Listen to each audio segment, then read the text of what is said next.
Secretary of Agriculture, Ben Brancel. Ben is the 5th generation farmer at his farm in Marquette County, is it right? And he actually has been in the legislature for a while. He's been first in 1986. Okay. I was an intern in college with Margaret Lewis that year. So it's been a while. And then served in the legislature until 1997, and when Governor Thompson appointed him Secretary of Agriculture for the first time. And that term expired in 2001, and he's been serving as the U.S. Department of Agriculture Farm Services representative until the governor appointed him Secretary of Agriculture again. So with that, please welcome Secretary Ben Brancel.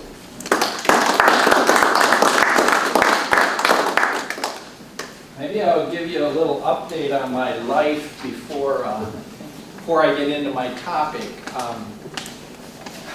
I was born in Marquette County, and actually I live on a 6th generation farm.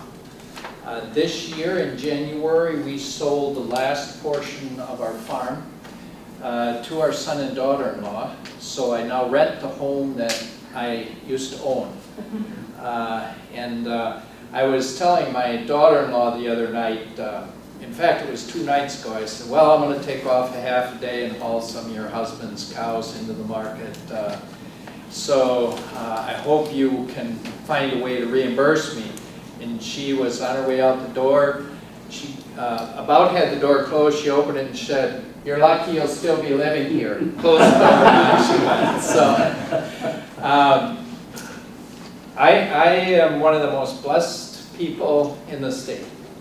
I grew up on a farm, which was a great atmosphere. I was in production agriculture and actually milked cows on the farm. Then I went off to the legislature where I created policy, so I had a chance to see agriculture from the policy development side. The governor asked if I would serve in his cabinet, and I said I would be interested in doing that. So I ended up in administering policies I passed. Oh, that was a challenge. And then through a change of administrations, I ended up at the USDA Farm Service Agency, where as the state director, you're responsible for what I would call contractual relationships with farms that give services to the government, either through the production of food or the protection of land, and then are either given rental payments or offset payments for the things they're doing for government in general. So I had a contractual relationship with agriculture. And then we missed an interim period in there, which is fine. 2 years I spent at the University of Wisconsin in the College of Ag and Life Sciences, and I did special projects for Dean Molly John. I applied for a job. I went over and did the interview, said, "You did a nice job on the interview, but we're not hiring." And I said, "Oh, yeah, we're not going to do that. We're just not going to do it, period. We're not financially in a structured place where we believe we can do it, but we'd like you to come on board and work with us in the dean's office." And one of the projects I got was working with the research stations around the state. There were 12, and coming up with what we call enterprise budgeting. We were doing research and had no idea what it was costing us to provide the services to the professors doing the research. So they were coming onto the farms, they were using machinery, land, people power, and others, and they were going through the whole research process, and they knew how much it cost them for their instrumentation or their vehicle or whatever it was that was their direct attributes to the research, but no idea of this infrastructure, what was the actual cost. Whether it was a dairy cow, a vegetable garden, a corn crop. So we started, and I helped create an enterprise budgeting system so that when a researcher applies for a grant from a company or the federal government, they can incorporate the true cost of all of the research facilities back into the grant to help maintain a strong research structure.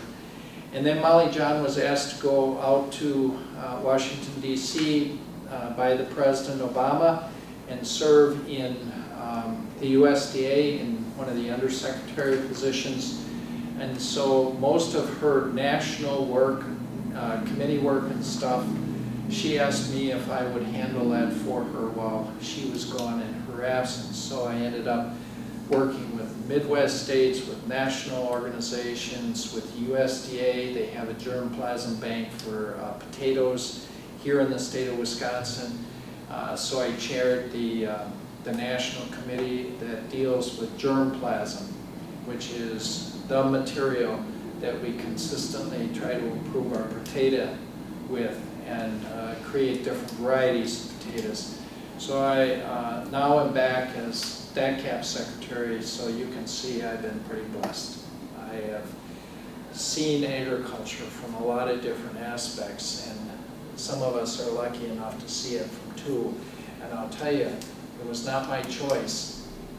It was because others saw an opportunity for me and put me there. So that's where I am today, back at DACAP. I'm secretary, and we're here to talk about international trade and the importance of international trade.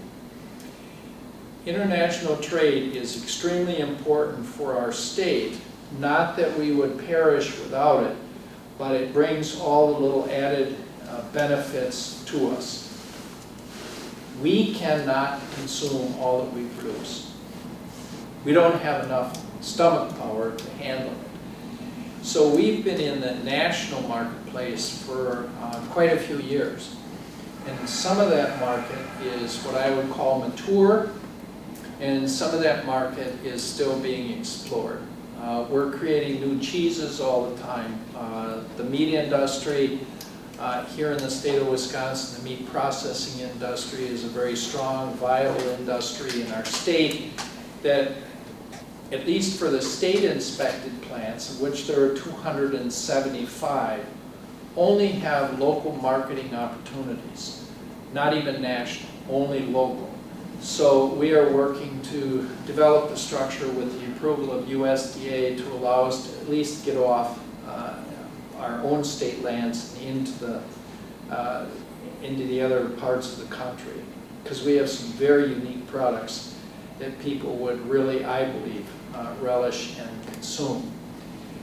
We work to develop and enhance the international marketplace through a group of people in our department, and I will tell you who they are so you can get a flavor of who's working in the market.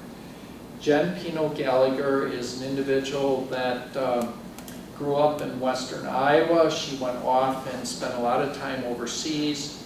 Her and her husband now live back in Wisconsin, and she directs and oversees our international trade team. Jen speaks Spanish, no, let's see. Jen speaks Spanish to her children, and her husband speaks English. Thereby, she perfects her Spanish and her husband perfects his English, and the kids hear both languages in the household. And Spanish is a very dominant language in Central and South Americas, so Jen has kind of a soft spot for that part of the world. Enrique works for the department. He is general consulate for Guatemala in the U.S. He has worked for us half-time. He left about the time I arrived, and I said, "It's too bad you're leaving because you're going to come back." "Oh no, I have to go where I can have more money for my family to eat on." And I said, "That's fine, but I'll restructure the department so that somebody like you or yourself can reapply and come back here and help us." And he is back full-time. He handles all the Central Americas and all the South Americas. He himself is born and he has a ranch in Guatemala. Lisa Stout has been in the agency for a number of years. She was hired when I was there the first time in the late 1990s. She works on food commodity products and baking ingredients. So if you're a food processor and you're looking to access the marketplace in the Asias or in the Europes, or you're looking for food ingredients, then Lisa Stout is the individual that will be the liaison between that kind of commodity interest area and whatever part of the world. Jennifer Liu works for the agency, and Jennifer Liu is born and raised in Beijing, China. She spent her first 20 years there. She now lives in the United States in Wisconsin. She's been here approximately 20 years, and she handles most of the Asians. And she understands the culture. She understands the relationships in the Asian communities and the value and importance of those. She also works with the wood products industry. And of course, ginseng here in this county is a very, very important crop in Asia. When I was lucky enough to go to China with Jennifer Liu, she actually went there she was there either 11 or no, I think she was there 14 days, but 11 of those days she actually spent either with companies and escorting them around and sharing marketing opportunities with them, or she was working with the University of Wisconsin River Falls in some of their international trade relations. And trade, in their mind, is exchange of students, exchange of professors, and exchange of information and technology opportunities. But I went, and I got there on a Saturday night. I was home on Wednesday night, so I spent 4 days with her. In her schedule for me, we had at least 8 meetings a day, including 2 formal dinners.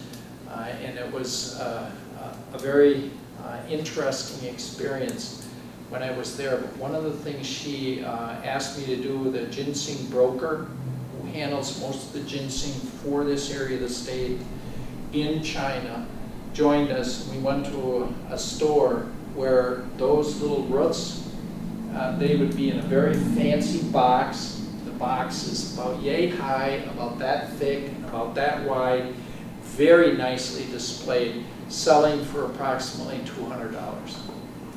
And Wisconsin is thought of so highly with its ginseng that there are a lot of imitators and people who are bringing in imitation products and marketing them as Wisconsin ginseng.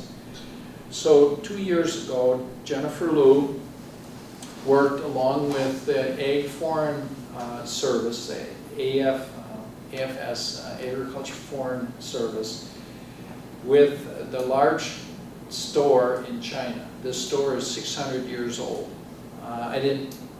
It's hard for us to envision stores that old, but these are holistic stores. That's where you go in and you can meet with a doctor, talk about some of the ills that you have. The doctor will advise you what kind of products you need to be taking to take care of them, and ginseng is prominently displayed there, and Wisconsin ginseng is the premium item, and it's under the premium product line. And the nation of China, the government in China, worked with us so that this store provides a seal. And the people of China now understand that if they don't see that seal, then that is not true Wisconsin ginseng. That's not to say other ginseng is not marketed, but they can't use something that's not Wisconsin ginseng on the seal. And the store helps us because after 600 years, they don't want to ruin a reputation that they have as being a very valuable source of pharmaceuticals for their public, most which are natural pharmaceuticals. And Jennifer Liu handles, as I mentioned, wood products, and I'll come back to one of the things she's going to be doing here in the near future. And we are now just employed a new individual. She'll be coming on board. Her ethnic heritage is Indian from India, not Native American, India, and she'll help us start understanding that marketplace. Paul Jaden, I believe Paul's been up here. Paul Jaden was here. He traveled to India and he said it ain't worth it. It's not worth it. The marketplace is so complicated, the rules are so difficult, and there's so much unwritten rules that we shouldn't even be playing around in the marketplace until it's better understood and better structured. When he heard we hired the individual we hired, he was ecstatic. He was very excited. He said maybe that's the individual that can teach us how to enter that world marketplace. Now, talking about international trade in general, the first 6 months of this year compared to the first 6 months of last year, our international trade is up 5%. That doesn't sound like a lot, and in percentage-wise adjustments, but in 2011, we had $2.4 billion worth of trade, which was the record for Wisconsin up to that point, and we are now 5% ahead of it. The U.S. trade is down 4%. Is that the 6-month number? That's a 6-month number. The U.S. trade is down 4%. So as you rank Wisconsin amongst the states for dollars of international trade value, we were 17th in 10, we were 16th in 11, and with the rankings so far, it was in 2012, we are now 14th. So we're doing well in comparison. That doesn't come easily. You have to continually work at the marketplace. Mexico is the only country of the top 5 countries we work with where their numbers have slipped on us. And I went over and I saw Enrique the other day and I said, Enrique, what happened to our friends in Mexico? He said they had a terrible drought 2 years ago. In fact, it was a year ago, it was still a drought, but for the last 2 years. And they're still trying to recapture some of their needs. Their livestock industry got decimated. So some of the feed commodities they buy aren't there. We're still opening up channels for cheeses, and we've been doing fairly well, but we're still opening channels for cheeses. And I said, well, when you get down there, because he was just down to a big trade show, I said, you go tell them that, you go tell them to open up their wallets, because they're the only country that's not keeping up with the rest of the world in their trade with Wisconsin as a partner. Next week, I will be going to Chicago to meet with the Secretary of Agriculture from Mexico. He has invited myself and the Secretary from Illinois to join him as special guests to discuss international trade issues. So maybe we'll get that door stretched back open again. I'm gonna do something I don't often do, but I'm gonna read from a document so I can give you some very specific numbers on some things that you might be interested in. Canada is our #1 trading partner. Canada is close in proximity, and they have a lot of trade history with us, and they are our #1 trading partner. Mexico is next, and no matter what you think of NAFTA in general, and there's been a lot of controversy about NAFTA. NAFTA itself, the agreement, has been very helpful to agriculture. It may not have helped everybody in international trade, but to agriculture, NAFTA has been very valuable. And with NAFTA, that moved Mexico way up, and they are our 2nd largest trading partner, and have been for a couple of years. China is just a world dominant power. When I was in China, I should back up. Mr. Shen, who is president of Shanghai Dairy Group, Mr. Shen was here a year ago to the World Dairy Expo, and I had a chance to meet with Mr. Shen. He and I got along pretty good. We had a very good relationship, even though we have to use interpreters to communicate. but we got along really well. He invited me to come back to China and take a look at their operations. Jennifer Liu did a lot of background work. The University of Wisconsin was solicited to become involved in this discussion, and what ultimately ended up was 2 letters of intent to be signed by Shanghai Dairy. One by myself, and it created a letter of intent that we are the preferred provider of equipment, supplies, and services to Shanghai Dairy in China. That was one. The other letter of intent was with the University of Wisconsin, and Chancellor Ward went. He made the formal ceremonies and signed the letter. And that one was to provide technical assistance, service, and education for China, Shanghai Dairy Group. Now, what is Shanghai Dairy Group? We have dairies here. It is a dairy. It is part of Bright Foods. They have 200 separate business units. Their business units are involved in bakery, milk processing, dairy farming, feed manufacturing and delivery systems, testing. So the testing protocols for all farms, whether it's soil nutrient or commodity nutrient, and their business last year was $95 billion. So people always tell me, why are you signing an agreement with the dairy? You know, because they view a dairy like we view a dairy, and I did too till I got there. The government of China actually gave Shanghai Dairy, Mr. Shen, a couple $1 million to build what he called a museum, but what it actually is it's a training and educational museum of the way China Dairy used to be, what it is today.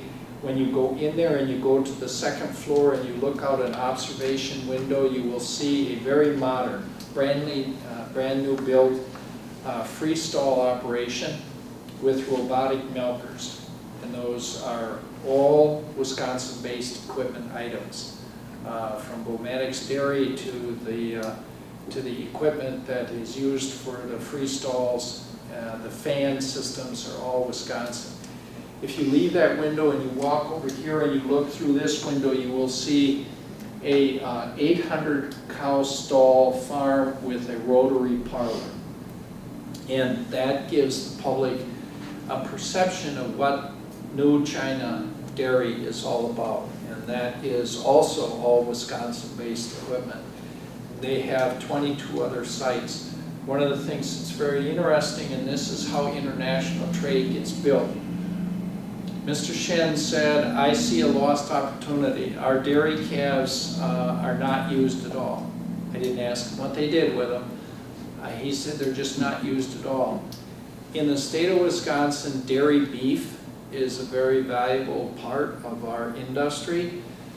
Small calves are grown out, become very valuable resources of meat commodities for us and our processing industry, and we have a couple of very large plants that sell meat products overseas, use our dairy beef. He said, what do you know about dairy beef?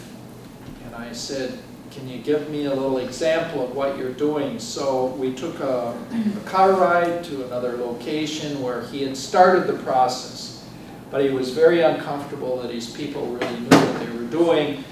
And so the individual that was responsible, the chief responsible person for this effort, took me over there, and I saw bulls that were about 14 months old. None of them were dehorned.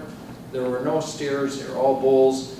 They were confined in a building that was not conducive to good growth. And they were trying to take their dairy ration and feed it to their bulls who they were raising up for dairy beef. And on the way back for about an hour and a half, I was the only individual along with Jennifer Liu. I have to take her everywhere because she's the translator of the party that was with us. they stayed at the other facilities and had some other discussions. On the way back for an hour and a half, he asked me questions of all sorts. How often do you change feed? Which means, do you feed the calf differently than you feed the growing animal? Do you feed the one you're finishing? How often do you make your changeovers? How many different feed items do you put into the ration, the meal for the cow? And I answered him as forthright as I could. He was very excited. He said to Mr. Shen, even things he didn't want to tell me, he told me, which made him feel like I was being very open, which I was. And since then, I've talked to Mark Reichers, who is a farmer here in the state of Wisconsin, who has been involved in national food safety issues. And I called him up on the phone. I said, Mark, I need you to go to China. China? I said, yeah, we'll make arrangements. You'll be working with Shanghai Dairy. They would like to start raising dairy beef, and they believe that once they get educated, they can share that methodology with other farmers who can then also raise dairy beef, and it will benefit their entire dairy industry. What was interesting is a week later, Mark called back and said, you know how many shots I need? And I said, well, you'll need a couple. And he said, well, yeah, I need quite a few. And he said, you know how long it takes to get a passport? And I said, a passport? He said, I've never been outside the country. And you're sending me to China. My feeling is we have a farmer that can go over there, that can help them with problems, solve situations, which makes them feel good about their own business. They come back to us and say, now we're ready to buy. We'll buy dried distiller's grain, we'll buy alfalfa hay, we'll buy other components that will go into the dairy beef raising system. When I was in Vietnam, and this was Jennifer Liu set up those type of appointments as well, one of the things they want is milk. Their public is convinced that formula milk for babies is far preferred to breast milk by women. Now we all believe that it's the other way around, but they have seen enough Americans to come to their country, and they want to be big like us. They don't want to be little, they want to be big like us. So what is the common thing that Americans do that maybe others don't do as much? They consume dairy products. And their assumption is our babies grow big to start with because they are on formula. So when a household earns more money here, we buy trinkets. We buy a better radio, a better phone. We buy another TV. We look for something, a new set of golf clubs. In Vietnam, when they make more money, they buy better food. And I am told by the Vietnamese consulate that this is just something that they believe is important. That food is important, it's very costly there. Some of the families pay 70 to 80% of their earnings in food, towards food. So when they make more money, and they're a young mother, they're in the store looking for formula. They've never had a chance to buy it in the past, couldn't afford it. Now formula is what's going to make their baby big. They go for the formula shelf. They've used basic staples of rice and other commodities. When they get a little more money, they go into the store and they buy a little more pork. They buy, in Vietnam it's pork. If you go to Thailand, it's chicken. If you go to China, it's pork. They start buying more meat commodities to put into their nutritional portfolio. They're more protein. They believe more protein. The countries in Asia have all established goals. In Vietnam, they want the average consumption, which is very, very small, of milk, to double in their population in the next 20 years. And the interesting thing is, in Vietnam, they only produce 30% of their ability of what they're already selling. 30%. So I'm saying to myself, let's see, I've heard, what are the statements I've heard? We don't have enough land to raise our feed, but we want to double our dairy industry. And if you double your dairy industry and you're going to go doubling your milk consumption and you're only at 30%, when you get all said and done, you're still only providing 30% of your food needs in dairy to your public, which means now we have 70% of a greater amount of product being consumed.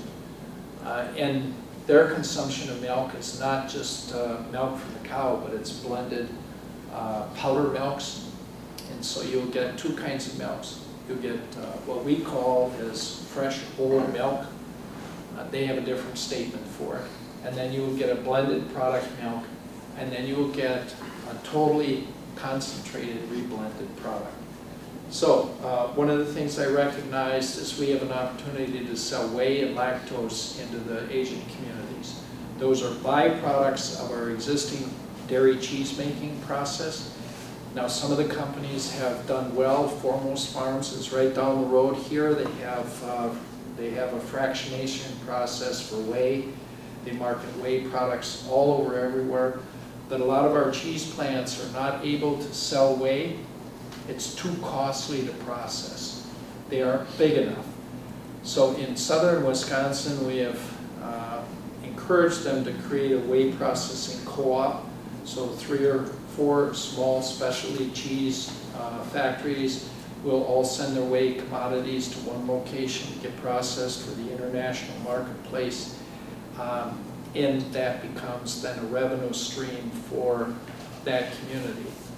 We're working with the Chinese Jilin province. They have some people that want to invest in the U.S. They have $100 million that's just burning a hole in their pocket, and they want to invest in the U.S. And I met with 5 of them for breakfast one morning before I got on the plane to come back. They were asking me all kinds of questions about farms. They are so insecure about their food supply in China.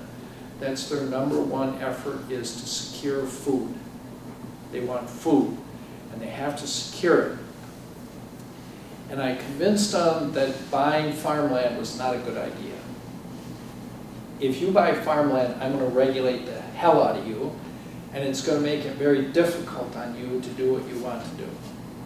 And I was very frank about that. But I said, I think we have an opportunity to you investing in our processing industry.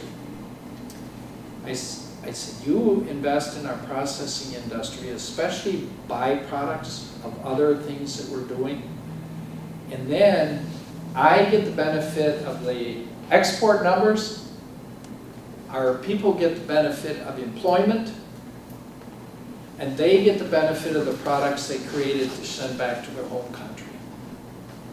And they're very excited about this approach and this idea, and they are coming soon. I forget if it's a week from now or 2 weeks from now. They are coming in to spend more time with us.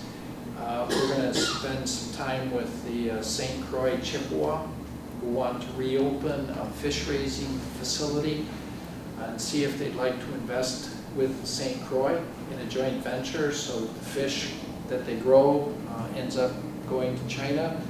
We want to introduce them to some of our cheese makers that have talked about whey processing but haven't had the financial ability to do it, and see if they would like to do some joint ventures in whey so that we can find more opportunities for our agriculture community. Now, one of the things that was asked by me on the radio was, how does an individual farmer take advantage of the international marketplace? There are a select few that can. It's very, very difficult. Back in the early 80s, that China first came to the United States, they were looking for a few dairy cows. I was actually farming at the time. I was not in the legislature. They came to our farm. The government official and he didn't like me very well.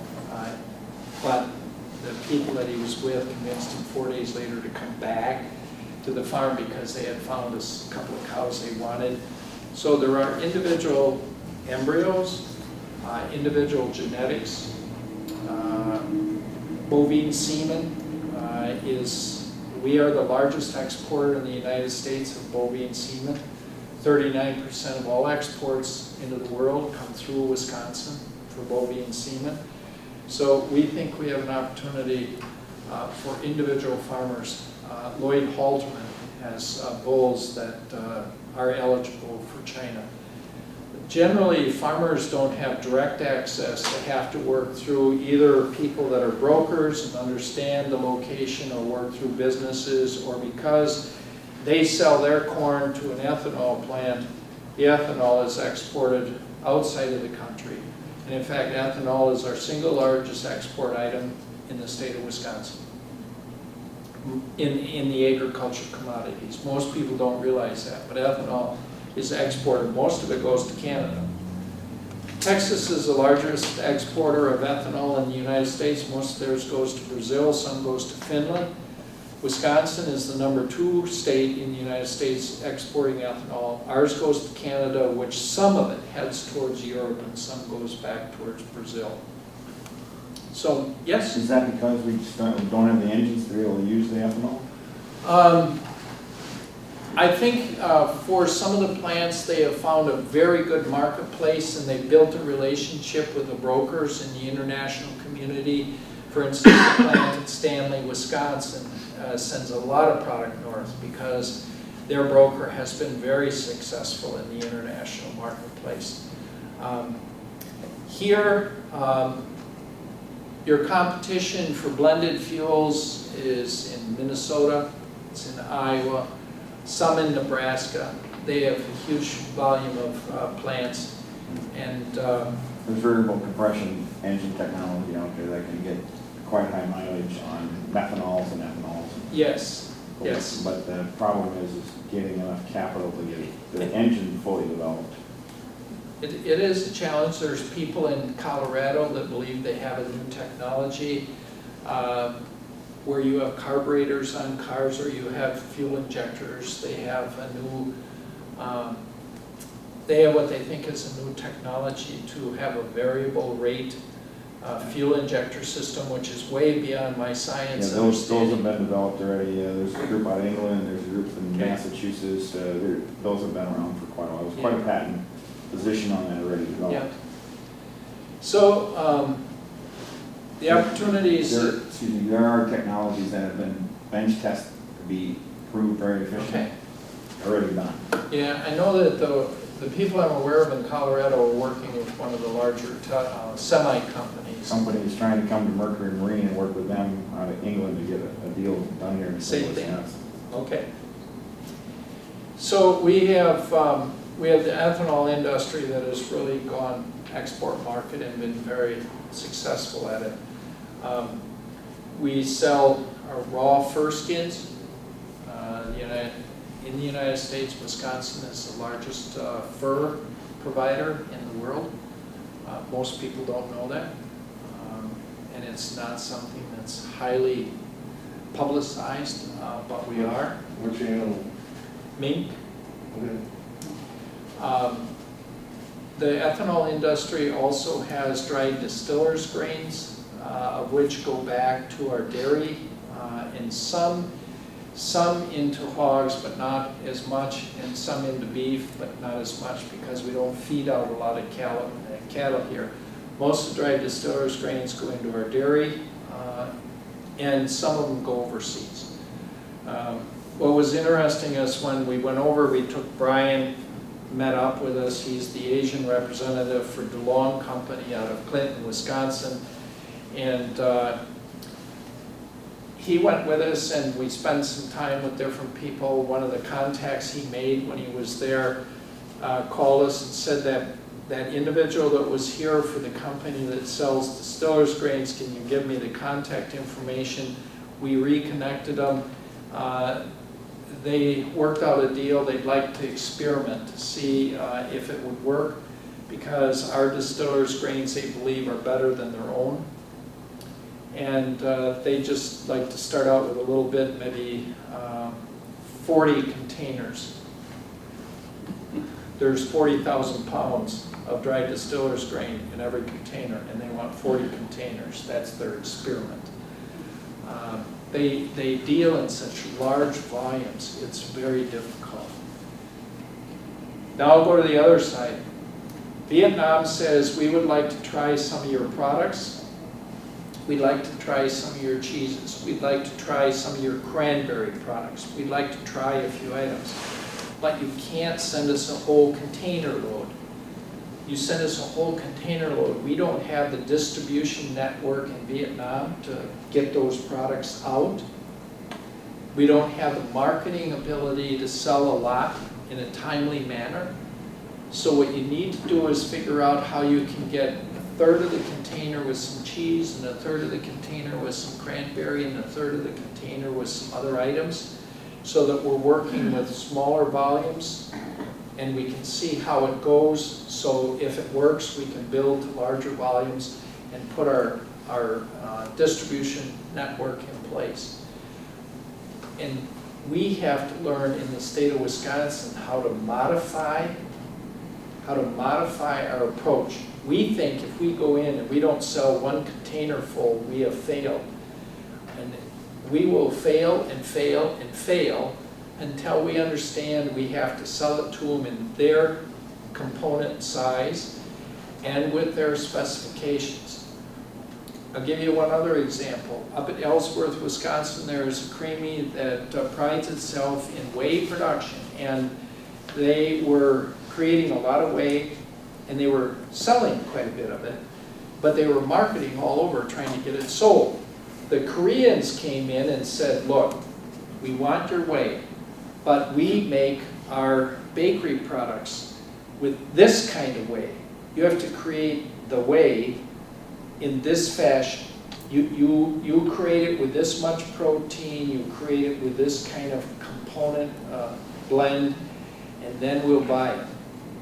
Today, Korea will buy everything that plant can make because that plant modified their whey production facilities to meet the marketplace demands. In the past, we'd make a product and we tell them they should buy it. And now what we do is we hear what they want to buy by international trade people. We bring that thought back, and then we share it with companies that have an interest in providing that kind of product.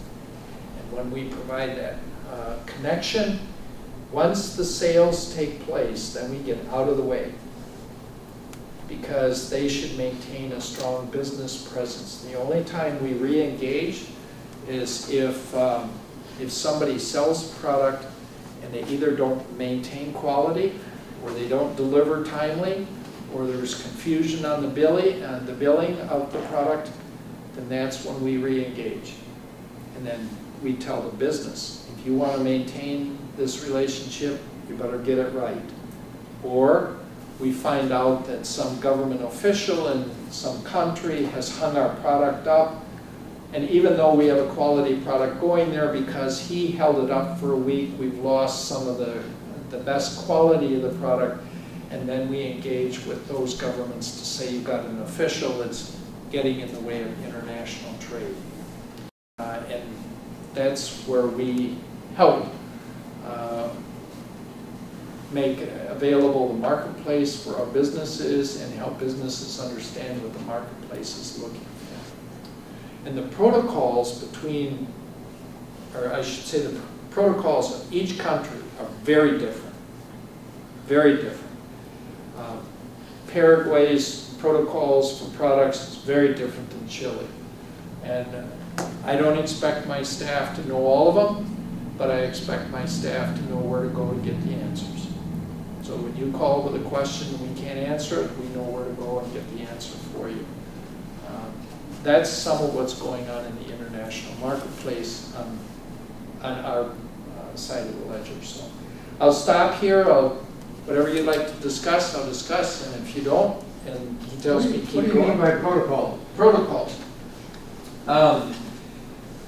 The protocols are the things that the government of the country you're sending to will require of you. It might be paperwork, it might be packaging size, it might be packaging standards. You were to provide an item with plastic. Well, what kind of plastic? Well, the protocol will describe the kinds of plastic that are needed to, and we have those here as well. If somebody's going to ship us something in a crate, and the crate is wood, we require that that wood is treated in a certain manner to try to keep invasive species bugs out of here. And we will require certification that the packaging material was handled in a certain manner. And so those are what we call protocols, and that's their government's requirement on our businesses when they're moving product into their country. Yeah, I noticed you didn't mention Russia. I was wondering about the connection between Wisconsin and Russia. We have had some connections with Russia, but Russia's desire of our products varies dramatically on weather. When Russia has weather-related issues, we might sell huge quantities of wheats, barleys, small grains into the Russian area. If their production is up, they just disappear from the marketplace on us. And we know what's going on there because most of the grains coming out of the Dakotas go through the Port of Superior, and my staff does most all of the inspections at the Port of Superior. We test the grain when it comes from the Dakotas and goes into the storage facilities. We test it when it goes out of the storage facilities and enters the ship. And when they get it on that end, they pull our inspection reports up, and by God, our inspection report better be accurate. Because if it isn't, they won't buy it again. When we were in Vietnam, we believe we had an opportunity, and I think it's happened. They wanted identity preserved soybeans, which means you grow a certain variety of soybeans and then you understand what the variety is, and they use it in a certain fashion over there. They crush it for cooking oil. Well, what we heard when we were there, and we followed up on it, was India had taken some of the market away from us, and it came in there, and India's certification that this is the product we're delivering to you was inaccurate. And we talked to the Vietnamese about the accuracy of our certified products coming from the state of Wisconsin, coming from Nebraska, and the quality had been what we said it was, and they then said, India is no longer a trading partner of ours. We're coming back to the United States. We're going to start going back and reusing the former businesses we used. So we got undercut by price for a short period of time, and they found out the quality wasn't there and this protocol was not being followed. Then they lost their market. I don't know how many years it'll take them to try to convince the Vietnamese to come back and buy Indian soybeans.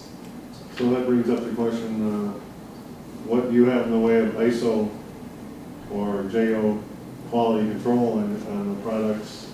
You know, I mean, like, you know, what kind of soil is the crop planted in? What kind of chemicals are put on it? Are you dealing with GMOs? And, you know, I mean, like in manufacturing, the rest of the world, you have to have some sort of quality control. Are you providing a quality control of Wisconsin products or U.S. products going out of country or back to the American people? Most of the quality control that they're asking for is GMO or non-GMO. I mean, they don't ask for GMO, but they want non-GMO. If they want it, that we have to make sure that's what they're getting. As far as their land it is grown on, we have not had problems with the land. The products, there are some products that they want to know are being not used. It could be a preservative product in storage. It could be a product that's being used on the farm, and they don't want to see that.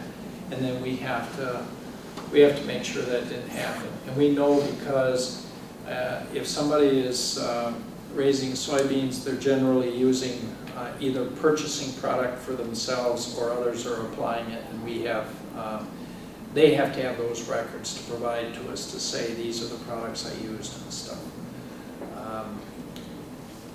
So those are some of the challenges we have. One of the things I will tell you about Europe right now is asking the United States to do an accountability of its dairy milk testing processes.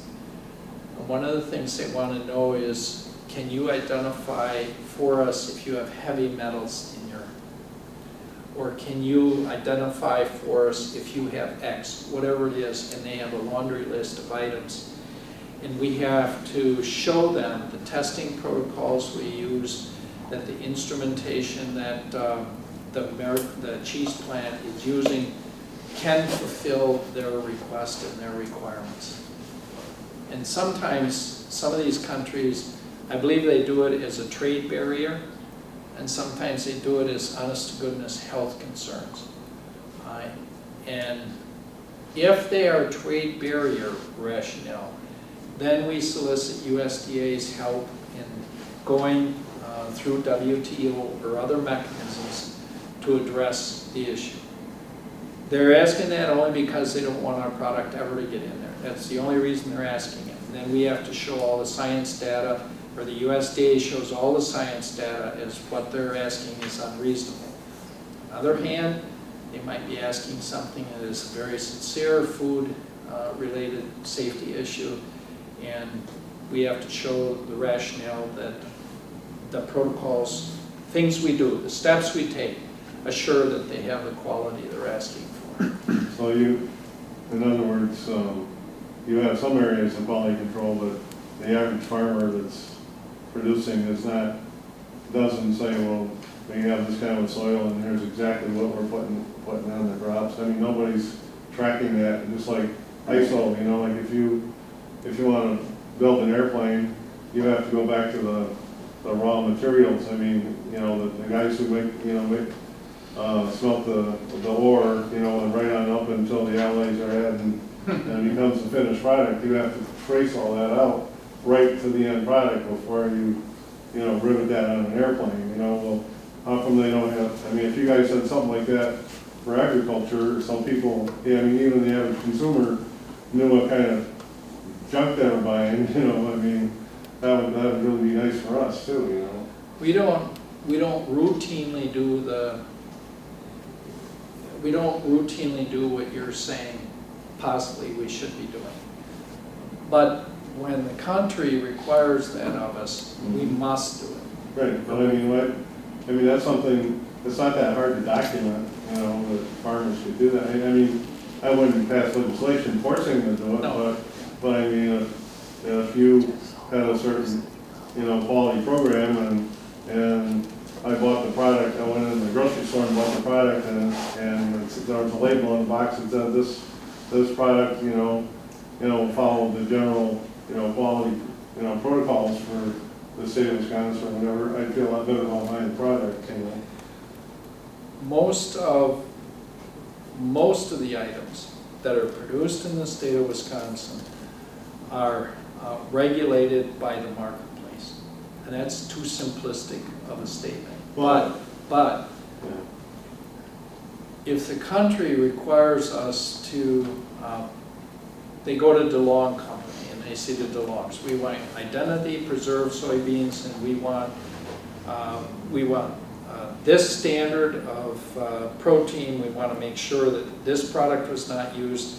DeLong goes to the providers of that product to them, goes to those farmers that they work with, and they tell those farmers, we need this product, we're willing to pay this kind of money, and in some cases they pay premiums to make sure that the farmer has the financial wherewithal to raise the quality of crop they need without some of the items they want to use. And then they have this assurance. Where we come in is we make sure that the steps that were taken, that were required, were followed. We don't set up the system, we monitor the system. Well, one of the examples I'm thinking of is, I think I saw on like 60 Minutes or some program like that sometime in the last few months, where somebody made the statement that 70% of the products in a grocery store are in some way affected by GMOs. And I thought, wow, that's pretty scary. You know, and. That's low, But it's, I mean, that's low. I'm not sure that GMO is the way we want to go. I mean, maybe you tell us the pros and cons of GMO. You know?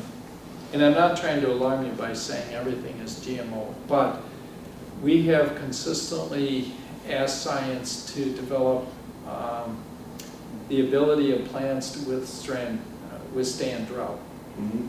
to withstand insects, to withstand the pressures of weeds.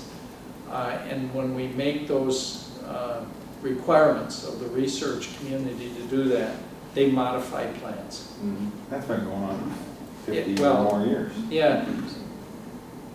And it's hard to say because GMO has taken on a new definition today versus what we call hybrid corn. Right. In the dairy industry, when we started artificial insemination, and that's where you collect the semen from a bull, you distribute it to a lot of people, they can use it in their own cows. It was an effort to improve the overall genetics of the dairy population, because the really great bulls were only used on a couple of cows in one farmer's herd. And if he was lucky enough to get that bull, and he was sitting like a king.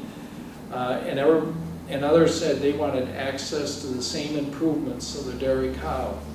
And so we created artificial insemination, and then we learned about manipulating the bull so that he would produce more semen through feeding methodologies and stuff, not shots and stuff, just feeding methodologies.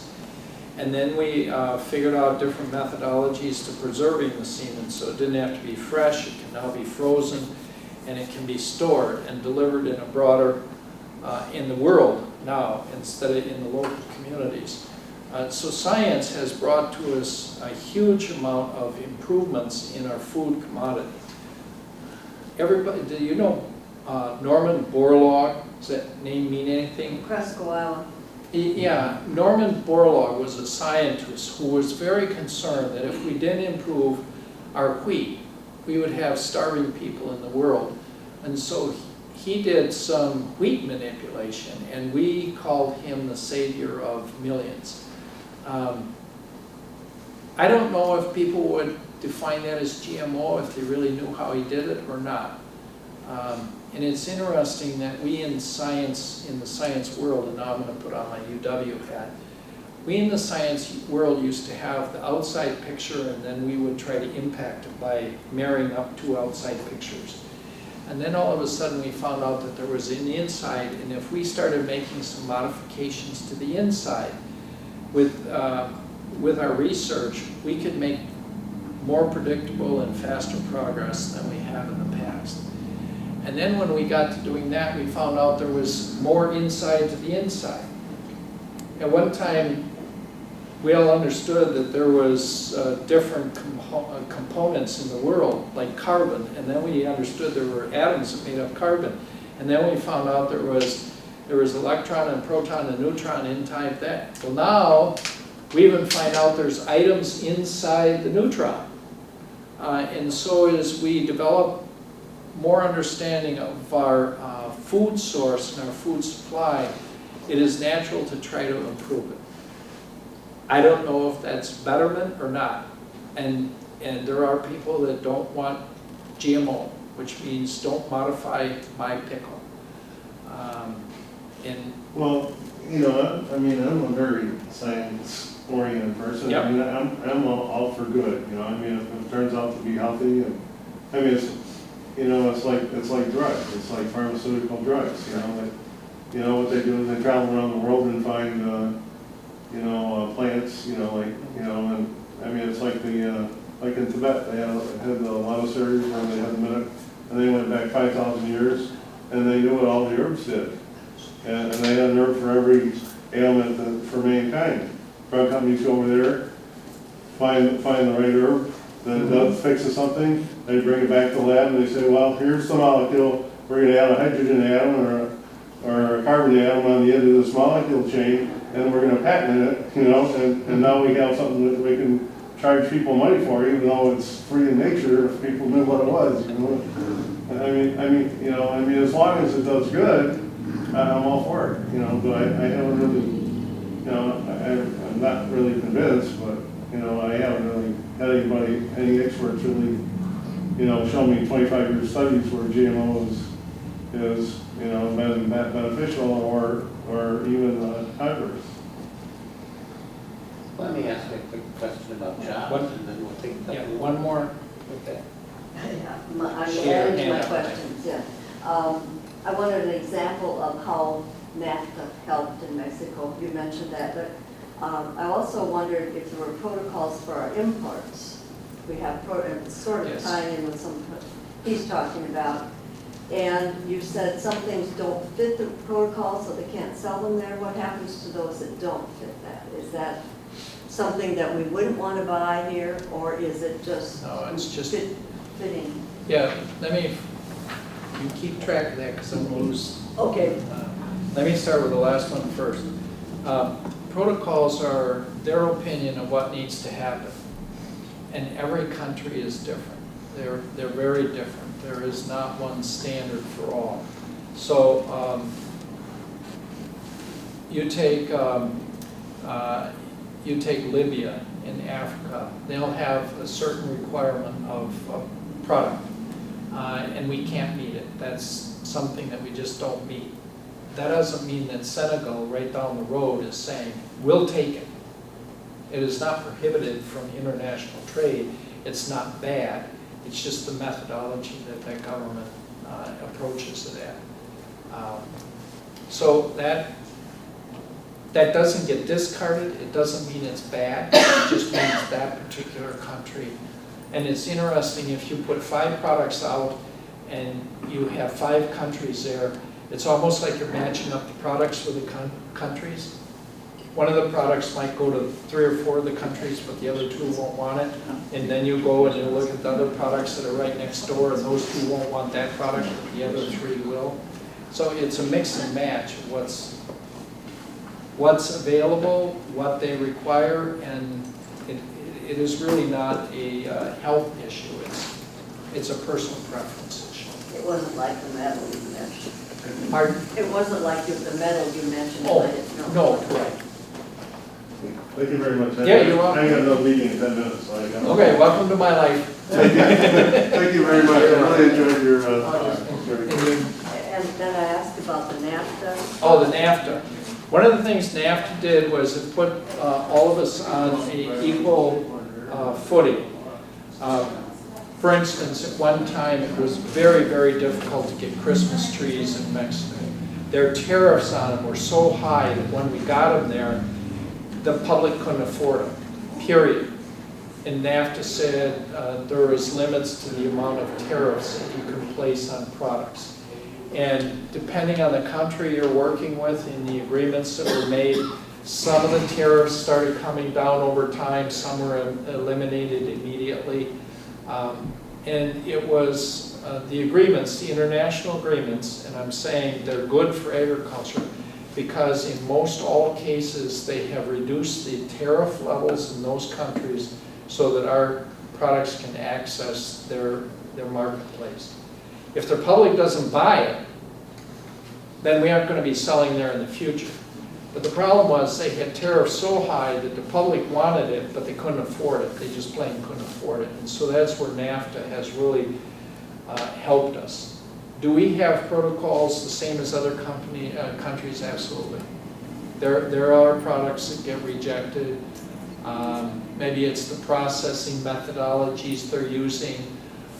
Maybe it's the ingredients they're putting into the product, like the sauces that are put in there to try to develop the product, the processed food product that they're creating.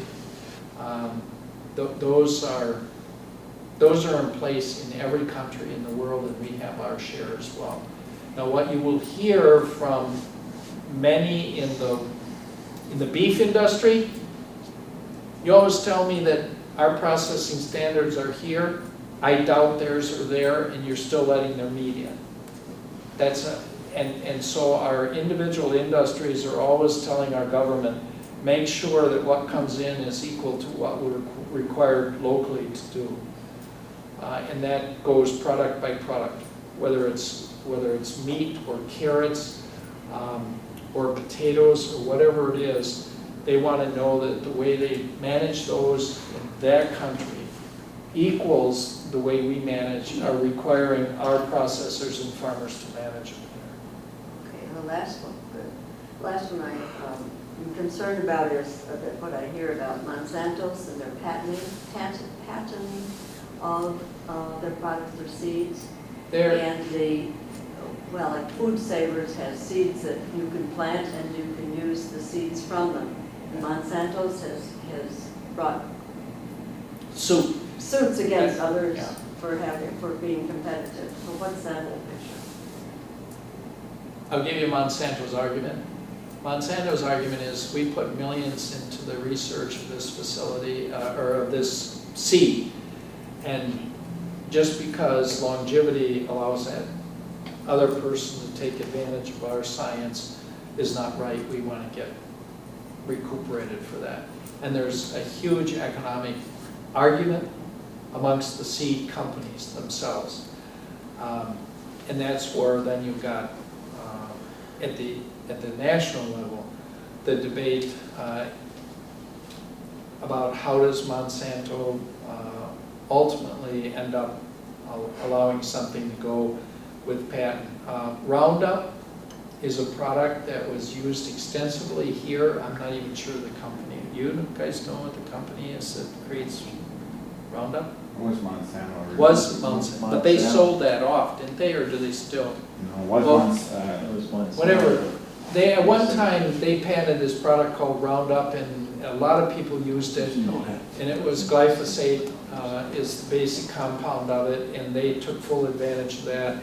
And once the patent ran out, others started creating what would be like products, imitation Roundups, and the marketplace has reduced the value of that product dramatically. So it's cheaper for a farmer to use glyphosate now than it was when Monsanto had total patent control of it. So it's at the macro level, and it's debates amongst various entities of agriculture as to how much control can the parent company to any product maintain over time. It's a court issue. Often it's resolved in courts. So your question? I'd ask you a job question. Yeah. So here in Wausau, we have the fourth highest unemployment in the state, 10%. If we wanted to look at something like food processing plants, what do you think we should look at in this area, and maybe a little bit about how to go get them? Yeah, you got, what do you got, about 13,600 people that are employed in agriculture, about 3,000 plus are on farms, I think 3,500 are on farms. The rest are employed in the processing industry. What we do know is for every job in agriculture, it would create another job in the community. Well, more than that. Well, Every one in agriculture probably creates 4 or 5 in the marketplace. I know, but I have to stick with my USDA statistics. That's BS. So it's like the lawyers, the dentist, the doctor, and all those other people provide support for the individual that has a job. And you might be right. It's producing industry, you just look at Wisconsin numbers, it's 1 to 4 across the entire state. So you got Wisconsin employment numbers to back you up. That's the reality, that's the bottom line. So even helping me get a better picture here. So I would suggest that the processing industries you want to look at are the ones that that would locate here are the ones that can find raw materials within a given set of miles, and you have to decide what that is. It doesn't have to be just products, raw material products coming out of Maritime County. But if you're in the food processing industry, it's the raw materials you can find in maybe a 100-mile radius. And then the other thing that you want to take a look at is if you visit with your food processing industries you presently have, where are they getting their packaging materials from? Because Wausau, I think, can probably do a pretty good job on doing packaging type materials. What they call M7, which is the 7 counties in the southeast part of the state, they decided that food processing was one of their biggest employments down there. And you don't think of that. You think of Allen Bradley and other big manufacturing concerns, but when they actually put together information about one processing facility, or say Miller Brewing, you have Miller Brewing, it's the bottles, it's the crating, it's the transportation, it's all those other kinds of resources that are there because that processing facility is going on. So I would say take a look at some of the existing processing facilities you have in the area, talk with the CEOs there, and see if there's products that they would use in their system that could be sourced locally rather than from long distances away. If they're not being developed here, is there a method to attract somebody to come here and build that kind of plant? It doesn't have to be big. It can be small, and then they build over time. What would we do to say if we said, you know, this is a good place to put cheese together with potatoes in a frozen package? How would we get McKinney's potatoes or someplace like that? I mean, okay. Well, you'd have to spend some time with McCain's, and if not McCain's, you spend some time on the cheese processing side and ask them what they would do to attract the potato industry to come in and share commodities where it can be repackaged. Or is that a place for an entrepreneur to come in and create a small facility and bring together the commodity products themselves and do repackaging because they have a niche market to go into? One of the things that happens too often is people are always looking for the home run. They're always looking for the big company that's going to satisfy a lot of employees or bring in a lot of employees. And most of the companies that are successful start out small and they build over time. They build in incremental activities. In my experience working with local communities, I'll give you an example. Baraboo knew they wanted to be a manufacturing, and they focused their effort on that. They really went out. They have printers, they have plastics, lots of plastic companies, because that's where they focused their efforts on. And once they had one or two, they showed others what they had for a labor force that understood plastics, come and join us. And if they're dissatisfied with one, they move over to your plant, you're still working with plastics and they understand it.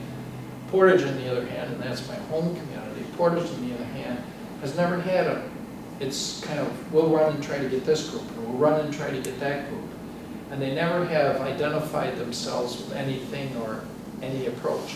So here, when you have such a strong dairy system with the number of cows in this area and with the kinds of things that farms need for support, and then the kind of products that can be created from it, I would think it would be a natural to continue to look at the dairy. Not that you want all your eggs in one basket, but you start where you already have some economic engine that's already there, and then you can see where you can build on it.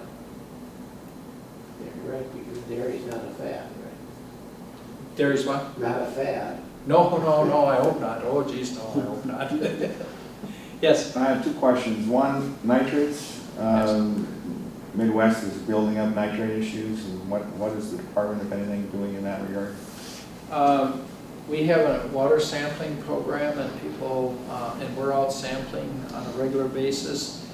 The dairy industry, when they have water that's used in the milk house or with cleansing the systems and stuff, have to pass water quality What about tests. the irrigation systems?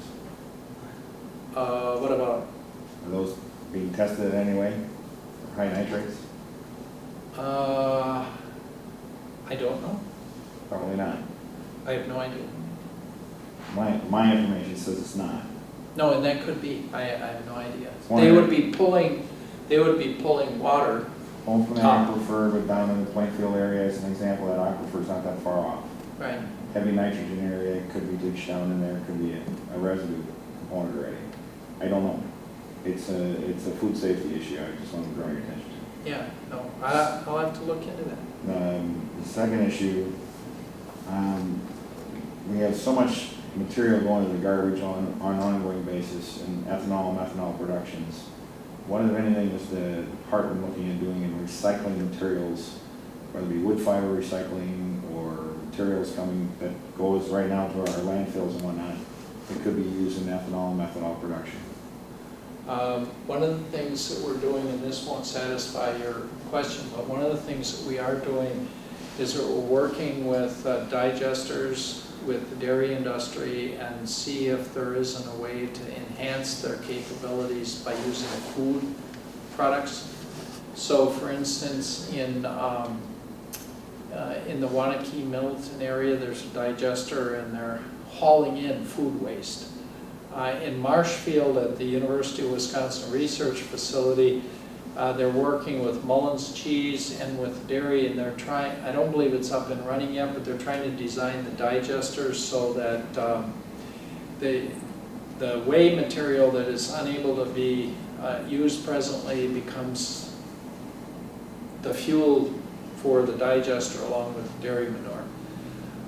We're working with the University of Wisconsin Platteville. They'd like to put in a heat facility, a digesting heat facility that would use wood waste as one of the components for the digester to increase. There's a new technology over in Menominee, Wisconsin, that would help in that regard.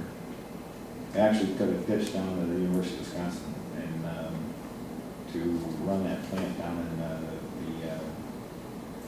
electric plant on wood waste. Okay. Anyway, back on the nitrates, there is a new technology actually testing at the University of Wisconsin down in Plainfield, the test station down there. It's actually an organic product.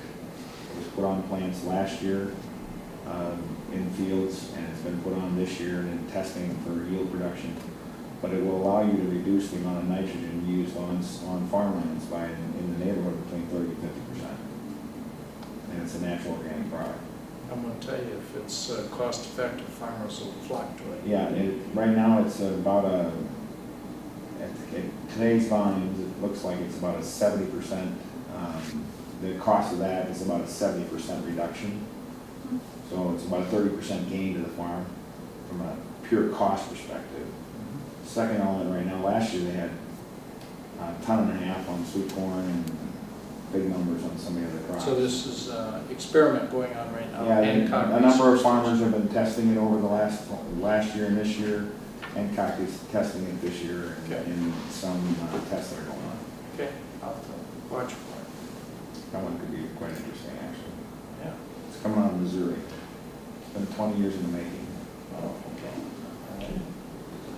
All right. Seeing no other questions, thank you very much for coming. Thanks for having me.